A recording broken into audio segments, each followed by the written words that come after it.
Sainteté un jour, sainteté pour toujours. Frères et sœurs, est-ce que vous avez entendu ce que Paul a vécu dans la première lecture aujourd'hui? Le gars se fait lapider. Pas juste critiquer un nom, lapider, jeter dehors, laisser pour mort. Et le gars, qu'est-ce qu'il fait? Il se relève et il retourne en ville comme si de rien n'était. Mais attendons, qui d'entre nous aurait fait ça? Soyons honnêtes. Nous, à la moindre critique, on est déjà découragé. À la première trahison ou à une trahison de plus, on s'enferme. On ne croit plus en l'amour. Un échec et on abandonne tout. Une personne qui ne nous comprend pas et on coupe tous les ponts. Mais Paul, lui, il a compris une chose que nous on oublie souvent.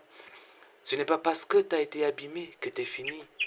On aime bien souvent dire qu'un lion ne meurt pas, il dort seulement.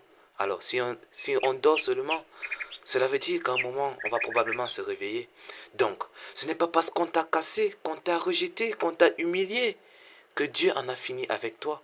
Non, Paul se relève pas parce qu'il est super-héros. Il se relève parce qu'il sait que Dieu n'a pas dit le dernier mot. Et toi, dans ta vie, tu n'as pas été lapidé peut-être avec des pierres, mais tu sais ce que c'est qu'un cœur brisé. Tu sais ce que c'est qu'un regard qui juge. Tu sais ce que c'est qu'un merci qu'on attend et qu'on ne reçoit jamais. Tu sais ce que c'est de se sentir seul, incompris, trahi par les tiens.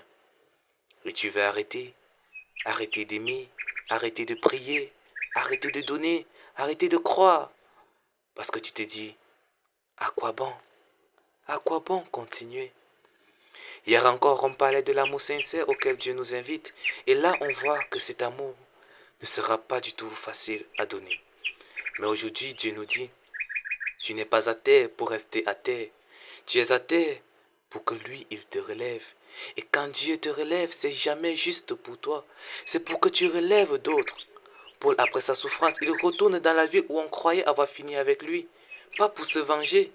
Il retourne pour encourager les autres à continuer à croire. Il retourne pour témoigner. Il va dire aux autres, il nous faut passer par bien des épreuves pour entrer dans le royaume de Dieu. Ce que tu as vécu, ce n'est pas la fin de l'histoire. C'est le chapitre qui va inspirer forcément quelqu'un d'autre. Et tu sais quoi?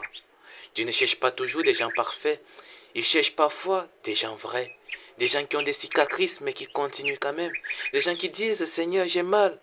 Mais j'ai choisi de continuer à te suivre. Alors aujourd'hui, relève-toi.